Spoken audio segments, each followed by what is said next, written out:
Kia సిరోస్లో మనకు ఒక మంచి ఫంక్షనాలిటీ అయితే ఉంది. సో కార్ మనం ఇలా ఆపేస్తున్నప్పుడు విండోస్ని ఆటోమేటిక్గా డౌన్ చేసుకోవచ్చు అండ్ ఆటోమేటిక్గా మనం క్లోజ్ చేసుకోవచ్చు. అది కీ యూజ్ చేసే చేయొచ్చు మనం అనమాట. సో అది అలాగే చూద్దాం. జనరల్గా మనం డబుల్ ప్రెస్ చేసి అన్లాక్ చేసి మీరు హోల్డ్ చేసి ఉంటే విండోస్ డౌన్ అవుతుంది. ఓకే, సో చూసారుగా మీకు విండోస్ ఇక్కడ కీ నుంచి ఆపరేట్ చేస్తారు. సో విండోస్ అనేవి ఆటోమేటిక్గా మొత్తం డౌన్ అయిపోయాయి. అలాగే లాక్ చేసుకున్నప్పుడు కూడా అప్ అవుతాయి. లాక్ అయింది. డబుల్ ప్రెస్ చేస్తున్నాం, లాంగ్ ప్రెస్ పట్టుకుంటే విండోస్ అప్ అవుతాయి. సో విండోస్ అనేవి ఆటోమేటిక్గా మనకి అప్ అవుతున్నాయి అనమాట. దీనివల్ల ఏమవుతుందంటే ఎండాకాలంలో సపోజ్ మనం కొంచెం బయట అనుకోండి, కార్ మొత్తం హీట్ అయిపోతుంది కదా. సో అలా హీట్ అయినప్పుడు కార్లో కూర్చున్నప్పుడు ఆటోమేటిక్గా మనకి కాలుద్ది అనమాట.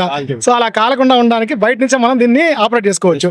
సో ఏసీ ఆన్ చేసి పెట్టేసామంటే ఆటో హోల్డ్ ఉంది కదా, అదే కాబట్టి దాంతో స్టార్ట్ ఉంది కాబట్టి ఏసీ ఆన్ చేసేయచ్చు మనం. దానివల్ల లోపల కూల్ అయిపోద్ది. సో కూల్ అయిన తర్వాత దానికి మనం లోపలికి వెళ్ళిపోవచ్చు దాని తర్వాత.